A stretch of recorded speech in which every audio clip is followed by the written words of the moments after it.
Best varicose veins చికిత్సనే పొందండి. నొప్పి లేని చికిత్స కోసం సంప్రదించండి ఎవిస్ హాస్పిటల్. నమస్తే రమ్మగారు. నమస్తే జయ. మనము లాస్ట్ వీక్ ఒక వీడియో చేసాం రమ్మగారు, ఏంటి సప్త శనివారాల వ్రతం అని. ఉమ్. చాలా చాలా మంచి కామెంట్స్ వచ్చాయి, చాలా మందికి రీచ్ అయింది. వీటితో పాటు కొన్ని డౌట్స్ని కూడా రేస్ చేశారండి.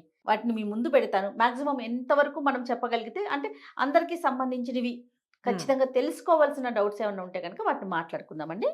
ఫస్ట్ అయితే చాలా వరకు కూడా చాలా బాగా చెప్పారమ్మా, చాలా థ్యాంక్స్. ఇప్పుడు ఫోటోలకి ఎక్కువ ఇంపార్టెన్స్ ఇస్తున్నారు. అలాంటిది మీరు చెప్పిన విధానం, వాళ్ళు వీళ్ళు చెప్పింది మాకు భయం వేసింది, బట్ మీరు సింపుల్ గా చెప్పారు. ఇలాంటి కామెంట్స్ చూసానండి. అయితే ఒక ఆవిడ పెట్టారు, నేను ఇప్పుడు మొదలు పెట్టాలి అనుకుంటున్నాను, కానీ నేను ఇప్పుడు మంచి రోజులు కావు అని చెప్తా ఉన్నారు. అందుకని ఈ వ్రతాలు పూజలు లాంటివి మంచి రోజుల్లోనే చేయాలి అని కొందరు పెద్దవాళ్ళు చెప్పారు. నేను పూజ చేయాలో వద్దో కూడా నాకు అర్థం కావట్లేదు. అంటే మనం చెప్పిన తర్వాత ఆవిడ స్టార్ట్ చేయాలనుకున్నారేమో బహుశా, బట్ ఇప్పుడు మూడో నడుస్తుంది కదా రమ్మగారు, మరి నేనేం చేయాలి అని అడుగుతున్నారండి. అమ్మ, మూఢము పెళ్లిళ్ళకి గృహప్రవేశాలకి ఏదైనా కొత్తది అంటే మనం పందిర ఇదేస్తారు కదా, ఫౌండేషన్ స్టోన్స్ వేయటానికి వాటికి ముహూర్తం కావాలి. అదేలేండి, శంకుస్థాపనలకి ముహూర్తాలు కావాలి.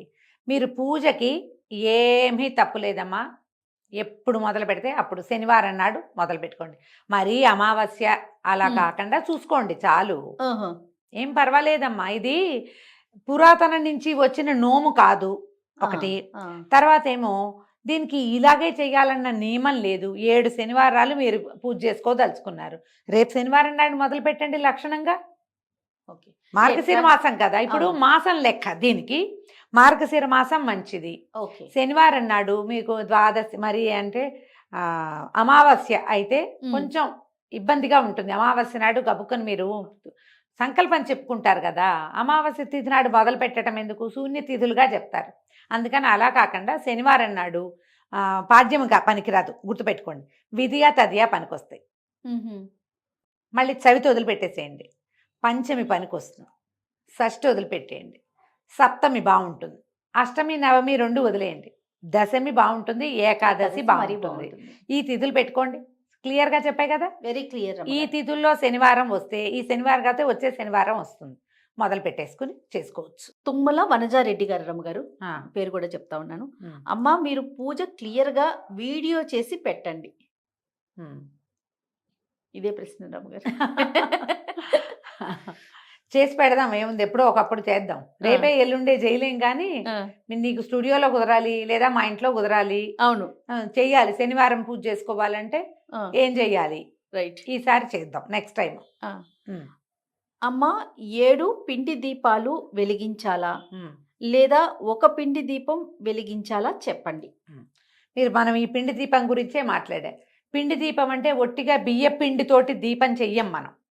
దాన్ని ఏం చేస్తాం, బియ్య పిండిలో కొంచెం బెల్లం వేసి, కాసిన పాలు పోసి, కొద్దిగా పాలు పోసి, అంత నెయ్యి వేసి దంచిన లేదా బాగా చేత్తో కుమ్మినా మీకు ఉండవుతుంది, మిక్సీలో వేసినా అవుతుంది. ఇప్పుడు ఇది చలిమిడి చేసి దీపం పెట్టాం.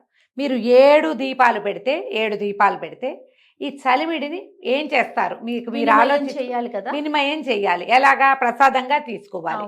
ఈ దీపం పెట్టిన తర్వాత ఇప్పుడు మీరు ఆలోచించండి అమ్మా, ఎవరికైనా ఇదే ప్రశ్న. 7 దీపాలు పెట్టావు, దీపారాధన ముందు వెలిగింది దీపం చక్కగా 1 గంట 2 గంటలు. తర్వాత దీపం వెలిగిన తర్వాత ఈ పిండి ముద్దల్ని లేదా ఈ చలిమిడి ముద్దల్ని ఏం చేయాలని మీ ఉద్దేశం? ఏం చేస్తారు? మట్టిలో వేస్తారా, ఎక్కడైనా పడేస్తారా? కాదు, అది చేయకూడదు. దాన్ని ప్రసాదంగా తీసుకోవాలి. ఇప్పుడు మీరు 7 ముద్దలు పెడితే ఎంత చలిమిడి అవుతుంది అది. ఇదంతా మీరు ఎంతమందికి పంచిపెట్టగలరు, మీరు ఎంత తినగలరు, ఎంత ప్రసాదంగా స్వీకరించగలము. అందుకని నేనేం చెప్పాను, చిన్న ముద్ద చేసుకోండి. మీరు 7 పెట్టాలంటే బుజ్జి దీపాలు పెట్టుకోండి, అంత చలిమిడి చేయండి. దీన్ని చేసి ఇంతే అయితే మీరు వినిమయం చేయగలుగుతారు. అదేలేండి, మన కుటుంబ సభ్యులు రమ్మగారు బయట వాళ్ళకి కూడా పెట్టచ్చు, ఎవరికైనా పెట్టచ్చమ్మా. ప్రసాదంగా పెట్టచ్చు. ఆ ఒత్తులు తీసేసి ఒత్తులు మట్టిలో వేసి మీరు ఈ ప్రసాదాన్ని తలా కాస్త ఇది చలిమిడి దీపారాధన స్వామివారికి చేసాం అని పెట్టచ్చు. మీరు 1 పెడితే ఎలాంటి ఫలితమో అమ్మా, ఫర్ యువర్ కైండ్ ఇన్ఫర్మేషన్, 7 పెట్టినా అంతే, ఏం తేడా లేదు. భయపడద్దమ్మా. ముందు చాలా మందికి కామన్ గా వచ్చే క్వశ్చన్ ఒకటి నేను చెప్తాను. నన్ను కూడా ఒకళ్ళు అడిగారు, ఫోన్ ఇన్స్టాలో పెట్టారు, ఏమిటి కలశం 7 వారాలు చేద్దాం అనుకుంటున్నాం, నేను కలశం పెట్టుకోవాలనుకుంటున్నాను, వారం వారం కలశానికి ఒక కొబ్బరికాయ మార్చాలి, బ్లౌజ్ పీసు మార్చాలా అని అడిగారు. నేను నా తెలివితోటే చెప్పే జయ సమాధానం. చెప్పండి. 7 రోజులు 7 వారాలు 7 కొబ్బరికాయలు 7 జాకెట్ ముక్కలు మీ వల్ల అవుతుందో అవదో. ఈ బ్లౌజ్ పీసులు ఎవరికైనా ఇస్తే తప్పు, మనమే కుట్టించుకోవడానికి కుదరదు, మనం ఇంట్లో ఉంచుకోలేమో. ఈ కొబ్బరికాయలు ఏం చేయాలి, ఎన్ని వస్తాయమ్మా కాంప్లికేషన్స్. అవును.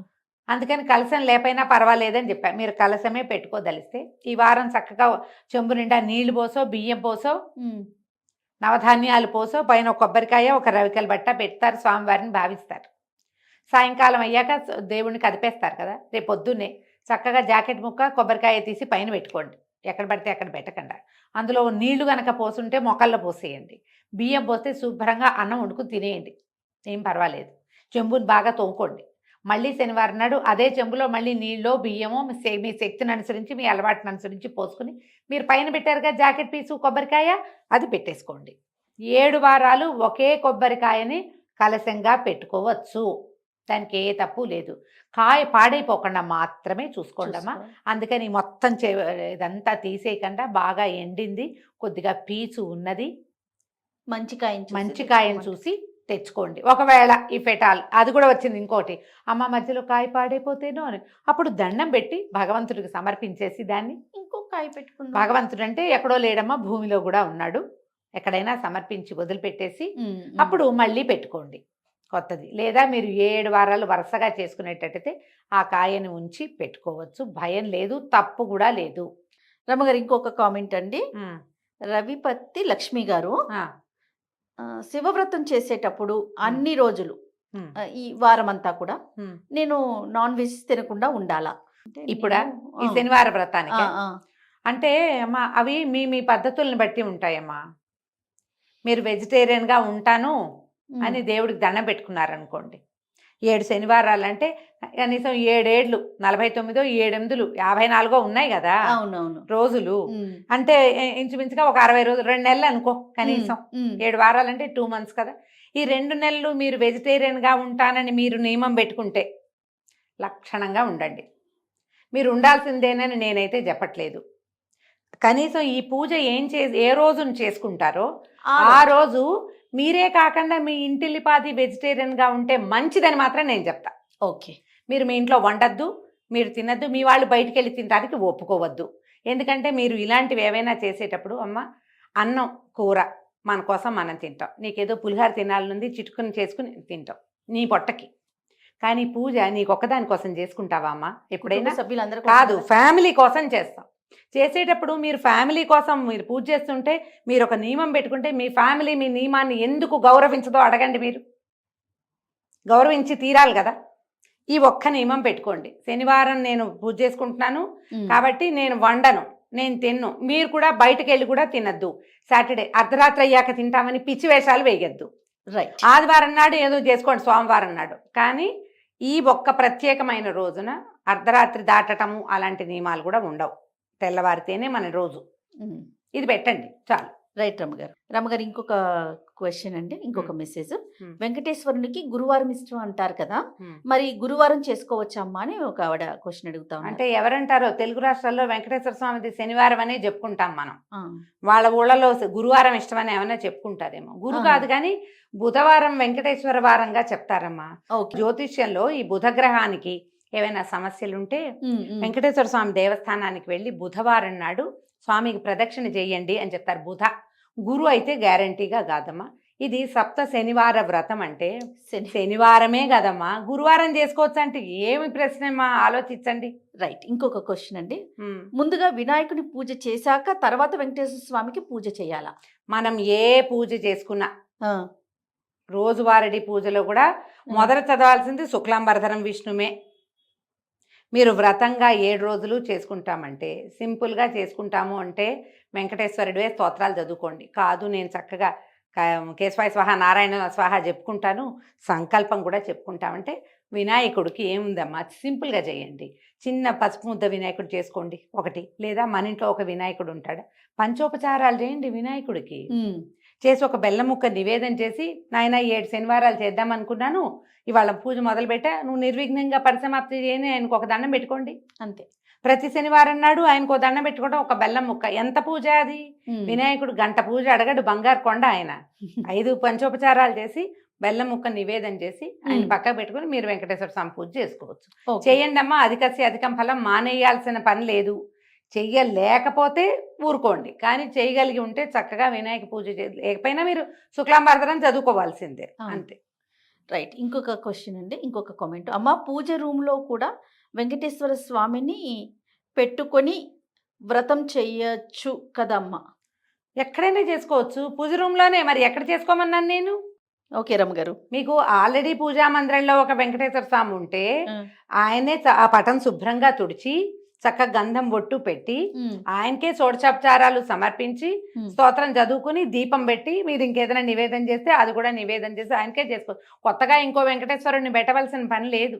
ఇంకొక ఆవిడ రమ్మగారు కంపల్సరీ ఫాస్టింగ్ ఉండాలా? ఒక పొద్దు ఉండటం చాలా మంచిదమ్మా. ఓకే, ఒక పొద్దే నేను చెప్పింది. ఫాస్టింగ్ అంటే రోజంతా ఉపవసించమని చెప్పలేదుగా మీకు. అవును. పొద్దున ఎలాగో భోజనం చేస్తారు, రాత్రి ఒక పొద్దు ఉండండి, ఏదైనా టిఫిన్ తినండి, పలహారం చేయండి, ఏదో ఒకటి. ఓకే అండి. రమ్మగారు, దీనికి అసలు నెంబర్ ఆఫ్ కామెంట్స్ 147 వచ్చినాయండి. ప్రెసెంట్ 147 కామెంట్స్ వచ్చినాయి. అంటే అన్నీ చేయలేను కాబట్టి మళ్ళీ ఇంకొక వీడియోలో మనం డిస్కస్ చేద్దాం. ఇంకొక క్వశ్చన్ ఉంది, ఒకటే క్వశ్చన్ అండి. ఓకే, మార్నింగ్ చేయాలా, ఈవినింగ్ చేయాలా? శనివారం ఉదయం చేసుకుంటేనే మంచిదమ్మా. మీకు పొద్దున ఉద్యోగస్తులయ్యి హడావిడిగా పరుగులు పెడితే అప్పుడు ఇంకా తప్పనిసరి పరిస్థితి అయితే సాయంకాలం చేసుకోండి, కానీ ఉదయం చేస్తే మంచిది. ఎందుకంటే మనం సుప్రభాతం చదవాలి. నువ్వు రాత్రి సాయంకాలం 6:30కి మొదలుపెట్టి కౌసల్య సుప్రజారామ అనలేవు కదమ్మా. కాబట్టి ఒక అడుగు ముందు లేచి పొద్దున్నే లేచి చేసుకోండి. లేదా సుప్రభాతం నేను చదవనండి, ఊరికే దీపం పెట్టిన ఏదో చదువుకుంటానంటే. రైట్ అమ్మగారు, ఇంకా చాలా కామెంట్స్ ఉన్నాయండి, నేనేమంటాను డిస్కస్ చేద్దాం. ఇంతకంటే ఎక్కువ ఏం రావు. అసలు ముఖ్యంగా వచ్చే ప్రశ్నలు ఇవే ఉంటాయి. నువ్వు ఏ పూజ చెప్పు, నాన్ వెజ్ తినచ్చా అనేది అడిగేది కామన్ క్వశ్చన్ గా ఉంటుంది. దీని మీద ఎప్పుడు నాకు ఒకటి చెప్పాలనిపిస్తుందమ్మా. మీకు తినకూడదని తెలుసు, బహుశా లోపల తింటే తప్పేమో అనిపిస్తుంది. ఎందుకు అవుననిపించుకోవాలని చూస్తారు? మీకు తప్పనిపిస్తే మానేయచ్చుగా, మానేయండి. తప్పనిపిస్తే తప్పు కాదు, తినచ్చు అనిపించుకుని తినటం కంటే మీకు ప్రశ్న వచ్చింది అంటే లోపల భయం అనమాట. మీకు భయం వేస్తే మానేయండి అమ్మా హాయిగా, అంతే కదా. ఇంకేముంది ప్రాబ్లం? ఆ ఒక రోజుకి మానేస్తే పోయే, ఆ ఒక రోజు తినకపోతే వండకపోతే ఏం కొంపమునక, రైట్ కదా. ఓకే రమ్మగారు, నమస్తే. నమస్తే.